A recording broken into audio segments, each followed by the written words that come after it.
Fala pessoal, aqui quem fala é o Vini, tá? Não parece, mas sim sou eu, e eu estou aqui para falar da luta do Alex Poatan contra o Magomed Ankalaev. O Poatan acabou perdendo seu cinturão e eu já vou explicar de cara que eu tô sem bigode porque foi um desafio do Caio do canal CFX, eu postei lá no Instagram, né? Quem me acompanha já deve ter visto, e o desafio era, se o Poatan não tomar nenhuma queda, eu ia tirar o bigode. Então tá aqui eu com essa cara feia, ridícula, mas daqui uns 4, 5 dias, uma semaninha, já não dá nem pra ver. Então, enfim, né? Vou ficar com essa cara de bobo aqui, mas vamos lá falar da luta. A luta que deu um pouquinho de polêmica. Eu fiz live durante todo o card, né? O meu lucro dependia da vitória do Poatan, meu palpite era Poatan, eu errei o palpite dessa luta, tá? E inclusive acabei saindo no prejuízo nas apostas por conta do resultado dessa luta também. Quem acompanha toda a live sabe tudo que rolou. E aqui vamos à polêmica, né? Por que polêmica? Porque foi decisão, né? Tem decisão, tem polêmica. Então, vou passar primeiro o que eu enxerguei durante a live, tá? Minha pontuação ao vivo. Minha pontuação ao vivo tinha sido primeiro round Poatan, segundo round Ankalaev,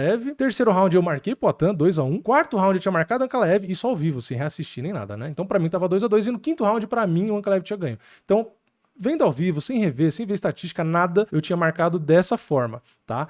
Os juízes, eu já vou falar da pontuação dos juízes, na verdade acho que eu vou falar de cara da pontuação dos árbitros, né? Dos juízes, na verdade, árbitro não, dos juízes. Vou colocar aí na tela pra vocês, tá? O Michael Bell marcou o segundo, terceiro e quarto round para o Ankalaev, ou seja, 3-2. O Derek Clearly, mesma coisa, segundo, terceiro e quarto. O terceiro foi parelho, tá? Eu até falei isso na live. O terceiro pode ir pra um lado ou pro outro. Eu ainda marquei pro Poatan, mas eles não, né? E o quarto árbitro marcou o segundo, terceiro, quarto e quinto para o Ankalaev, tá? O quinto ele marcou como eu, e os outros rounds, enfim, só o terceiro ali que eu fiquei na dúvida, mas no aperto eu ainda marquei pro Poatan, mas ainda assim seria 3-2, tá? Nos sites especializados dá pra ver aqui, a maioria está com o Ankalaev, né? Acho que são 11 no total, contra 9 aqui do Poatan. Então, teve uma boa parte que viu a vitória do Poatan por 3-2, mas a maioria viu a vitória do Ankalaev, tá? Mas vamos falar, tirando a parte da pontuação, vamos falar dos números, das estatísticas, para tentar dar uma noção do que aconteceu. Tá? O que a gente tem aqui? Se a gente for olhar no total da luta primeiro, 76 golpes significativos do Poatan contra 94 do Ankalaev. 137 disparados pelo Poatan contra 180 disparados pelo Ankalaev. Ou seja, o Ankalaev conectou bem mais golpes significativos no total e também disparou mais, né? Nos golpes totais, mesma coisa. 127 para o Ankalaev contra 97 do Poatan. Então o Ankalaev conectou mais golpes. O Ankalaev tentou 12 quedas e não derrubou nenhuma vez. De fato, o Poatan treinou defesa de quedas e não foi derrubado. Tá aqui, ó, não tem o bigode por conta disso. Então, parabéns pro Poatan, realmente conseguiu defender a queda, porém, o que eu postei num vídeo aqui, que ele seria controlado na grade, aconteceu. 5 minutos e 42 de controle na grade, o que acabou custando round para ele, tá? E é aqui que a gente vai entrar no detalhe. No primeiro round, a gente tem as estatísticas aqui, temos o Poatan conectando 16 golpes e tomando apenas 9 dos significativos, no total o Poatan conectou 20 e tomou 12. Então, primeiro round sem discussão, por mais que tenha 22 segundos de controle do Ankalaev, quem venceu foi o Poatan. No segundo round, 29 significativos contra apenas 18, 29 totais contra apenas 18, e aqui foi o round onde o Poatan sentiu a mão. Então, fora o volume de golpes, o Poatan sentiu bastante, foi o momento que mais chegou próximo do fim, né? Então, um round só praticamente de trocação, o Poatan perdeu o round, aliás, 3 rounds inteiros de trocação, primeiro, segundo, terceiro, na decisão unânime dos juízes, né? O Ankalaev venceu o segundo e terceiro. Então, mesmo na trocação, pros juízes, o Poatan perdeu 2 rounds. No terceiro, a gente tem o Poatan conectando 21 e tomando 17, a gente tem 21 totais contra 18 e não teve controle, não teve queda, não teve nada. Esse round foi parelho, tá? Os juízes enxergaram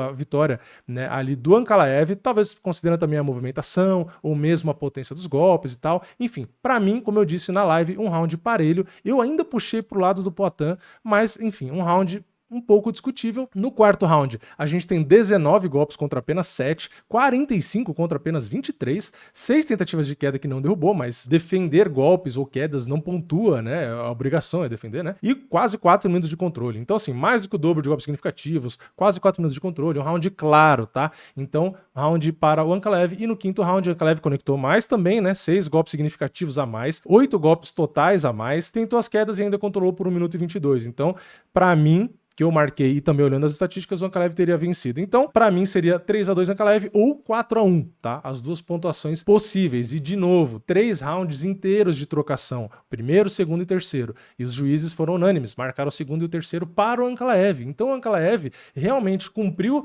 boa parte do que ele falou, tá? Ele só tentou usar a luta agarrada no quarto e no quinto round e só venceu graças à luta agarrada ali, só entre aspas, né? No quarto round. tá? Então ele realmente deu 15 minutos inteiros de trocação para o Poatan, e o Poatan perdeu o segundo e o terceiro e ainda sentiu muito golpe, né? O momento mais próximo de acabar a luta foi na trocação e foi pro lado do russo. Aqui a gente pode olhar, inclusive, uma estatística que faz muita diferença, porque a gente olhar o número de golpes às vezes pode enganar, porque, foi próximo, tá, mas olha isso aqui, apenas 14% dos golpes do Poatan foram na cabeça, 63%, quase 2/3 do golpe do Poatan foi nas pernas. Então a gente sabe que o valor não é o mesmo. O Ankalaev conectou 38%. O Ankalaev conectou mais do que o dobro do Poatan dos golpes na cabeça. Então isso influencia demais. Você pode dar um golpe significativo, um chute na panturrilha. Tá, mas você tomou na cara um golpe significativo. Então o golpe na cabeça acaba valendo mais, tá? Então apenas 14% dos golpes na cabeça é muito pouco. Isso é muito baixo,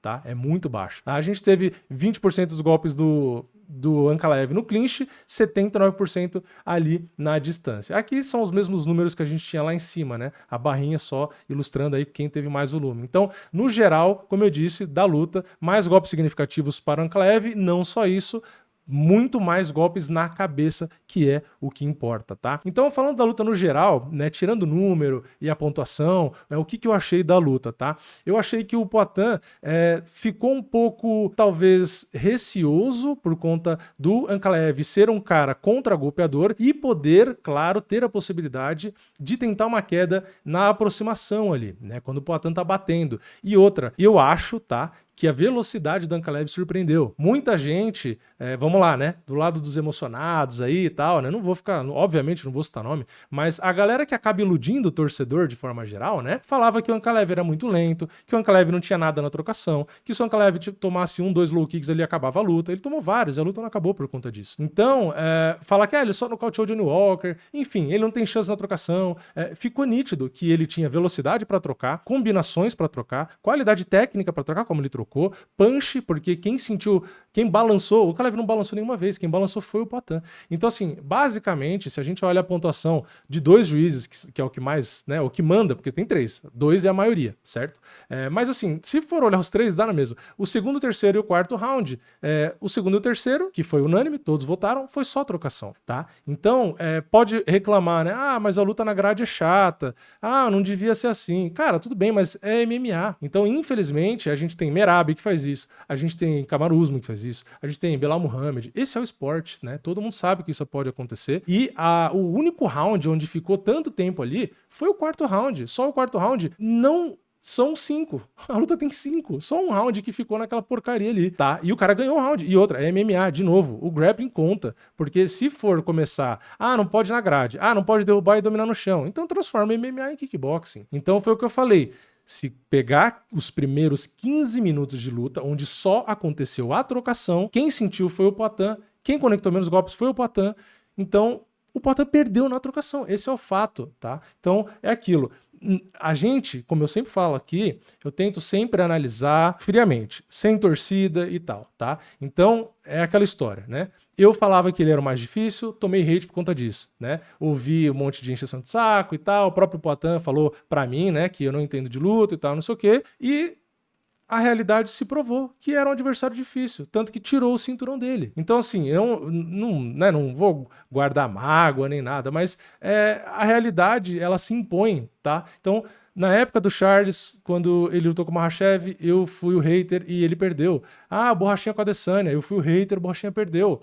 Eu fui hater com o Poatan e ele perdeu. Então, assim, eu sou hater e só tenho ódio, ou eu estou analisando friamente e às vezes as coisas acontecem. Então, sim, eu nunca competi profissionalmente, mas infelizmente a realidade continua se provando. Não interessa, você pode falar o que quiser, a realidade se prova. Eu falei algumas vezes, o Ankalaev tem chance de ganhar mesmo na trocação. Então não adianta ter a emoção na hora de analisar e falar, é luta fácil. Se for só na trocação tá garantido, tomou 2 chantes na panturrilha já era, é só um cruzado de esquerda que acaba, porque blá, blá, blá, blá, blá. Cara, você pode achar o que você quiser. Né? Só que se você só pensar com o coração, você se frustra quando você vai assistir a luta. Então, assim, eu não me surpreendi com o resultado da luta, porque apesar de ter feito a aposta ali no Poatan, a todo momento, durante a live e os vídeos, eu sempre falei, a luta é extremamente difícil e mesmo na trocação pode dar ruim. Então, infelizmente, tem muita gente emocionada que para atrair mais público, para ter, enfim, as vantagens para si, vai tratar o cara como o terceiro já maior, 12 lutas, 14 lutas na carreira, vai dizer que ele é um dos maiores de todos os tempos, que ele venceria o Anderson Silva no auge, que ele ganharia do John Jones se subisse, e blá, blá, blá, blá. Por quê? Isso é o que o povo quer ouvir. O povo não quer ouvir eu chegando aqui falando, gente, tem chance dele perder. Gente, a luta é difícil, entendeu? Incomoda, né? Incomoda. Então, agora, natural, esses mesmos fãs vão dizer que ele foi roubado na pontuação, vai falar que não devia ter luta na grade, enfim, vai teimar, né? Vai negar a realidade, tá? Mas é aquilo, os juízes enxergaram de forma unânime, a mídia especializada, na sua maioria, também marcou, e como eu mostrei nos números, o Poatan não conectou nem 20% dos golpes na cabeça. Então, cara, como que você ganha uma luta onde você que balançou na trocação, você que foi amarrado na grade e você conectou menos de 20% dos golpes na cabeça e na própria luta no total você conectou menos golpes significativos. Como que ganha a luta com tudo isso que eu falei? Cara, não existe. Então, assim, já setaram a expectativa errada na hora de torcer. E ali, depois que a luta já aconteceu, tem os números, tem tudo ali, ainda assim vai negar a realidade. Porra, se a luta era fácil, por que não ganhou na trocação? Cara, perdeu na trocação pro cara. Então, eu entendo que currículo é legal. Pô, é bicampeão do Glory, ganhou 2 categorias do UFC, blá, blá, blá. Cara, tudo isso é legal, mas você não entra com um certificado disso na luta e compara com o do cara, não é super trunfo. Ah, o meu currículo, olha o meu, eu ganhei, o meu currículo é melhor que o seu. Isso não vale de nada, tá? Não vale de nada. Então, eu vou continuar sendo o cara que vai falar o que realmente acha. Vou continuar tomando hate, vou continuar sendo xingado, mas pelo menos o que me conforta é que eu continuo tendo razão. Eu acertei lá no Charles, acertei lá no Borrachinha, de novo eu alertei várias vezes aqui e, enfim, tentei setar a expectativa por uma luta difícil, tá? Não tô dizendo que eu adivinhei exatamente o que ia acontecer, não sou mãe de nada, não quero mérito de porra nenhuma disso.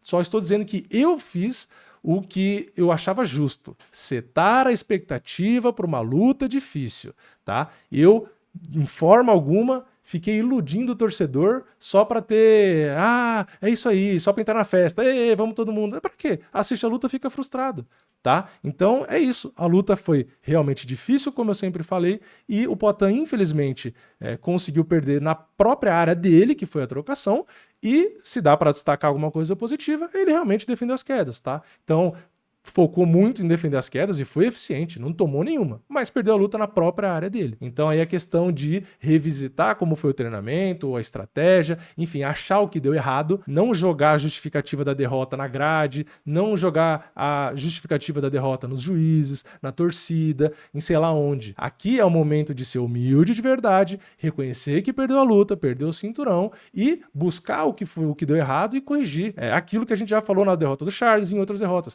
Não adianta buscar a justificativa e achar que o universo foi malvado, que foi macumba de alguém. Não, se você perdeu, a culpa é sua. Então corrige o que deu errado e, nesse caso, ele vai ter direito à revanche imediata. Então toma o cinturão de volta. Já testou, já viu como o cara luta, viu que dá para defender as quedas, enfim, refaz, né, o que tem para refazer. E tenta ganhar de volta, tá? Não é o fim do mundo, não é o fim do mundo. Só que o que não dá é não reconhecer o erro e não evoluir. Então é isso, né? Vamos ver agora se volta a treinar. Provavelmente a revanche não vai ser no Ramadã, né? Vale esse pequeno lembrete. Agora, quem é o dono do cinturão? Quem pode ficar com a mesma historinha, né? Porque o Poatan falou, o próximo não é Ankalaev, o próximo não é... Agora vai ter que aguentar, né? Vai ser no ritmo do cara, o cara já veio lutar nos Estados Unidos, agora ele pode falar, não, só defendo se for em Abu Dhabi. Então vai ter que viajar para lá, vai ser na data que ele quiser. Então, agora tudo é aquilo, né? O mundo dá voltas, né? Então, num dia você pode falar, pode exigir, porque você é o dono, né? E as pessoas defendiam esse direito, já que ele era o dono. Agora o outro é o dono. Então, todo aquele papo de o campeão decide quando luta, aonde luta, blá, blá, blá, blá, blá. Agora, essa carta tá no mão do cara, né? Infelizmente. Então, eu, obviamente, não queria que o Poatan perdesse, porque eu tenho um canal de MMA. O cara é a maior estrela do esporte, ele é brasileiro. E o Ankalaev é um cara que não faz lutas emocionantes. Mas, de novo, o que me dá uma certa, entre aspas, satisfação é saber de que eu estava falando algo que se provou na realidade. Então, o Poatan ganhar ou perder, eu falei na live, eu não vou ganhar nada com isso. né? Eu continuo tendo que fazer meu trabalho aqui e viver a minha vida. Mas eu tenho essa sensação de alívio de que, por mais que ele, sendo a maior estrela do esporte, falando na minha cara que eu não entendo nada, a realidade se provou. E realmente foi o adversário mais difícil, tanto é que ele acabou perdendo a luta. Tá? Então, é o que eu falo pra você. Você que quer criar seu canal, independente do assunto, vai ter gente falando merda, não sei o quê. Às vezes vai ter a maior estrela do esporte falando na sua cara que você não entende. Mas a realidade é mais poderosa do que a própria palavra de qualquer pessoa, tá? Então, a realidade se provou, foi o adversário mais difícil e, mais uma vez, infelizmente, a realidade acaba meio que sendo congruente, sei lá, acaba se aliando ao que eu estava falando, que eu estava dando opinião. Enfim, esse foi o resultado da luta, tá? Eu, de novo, acho que o Poatan ficou muito receoso, não conseguiu desenvolver, não conseguiu colocar seus golpes. O Ankalaev foi bem, foi rápido, contra-golpeou, andou pra frente e não ficou com medo, que era uma coisa que ele falava no pré-luta, que ele não ia fazer o que os outros faziam, né? De ficar receoso e tal. Ele realmente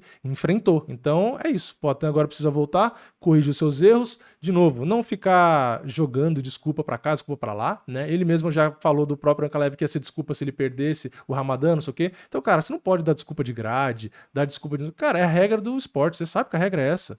Então, é isso, né? É assumir, não, eu perdi, o cara foi melhor e eu vou treinar e voltar. Infelizmente, ficar culpando terceiros ou regras ou qualquer coisa não ajuda em nada. Mas enfim, como tudo que eu falo nunca tem valor nenhum, vamos ver na realidade o que ele faz, né? Afinal de contas, ele não tem que me ouvir. Ele era o agora, né? Ex-campeão, né? Eu sou só um cara que fala baboseira aqui, e às vezes dá certo, às vezes não. Mas é isso, tá? Comenta aqui embaixo a sua opinião, deixa o like no vídeo se você gostou, se inscreve no canal, ativa o sininho e eu vejo vocês na próxima. É nóis, valeu, falou!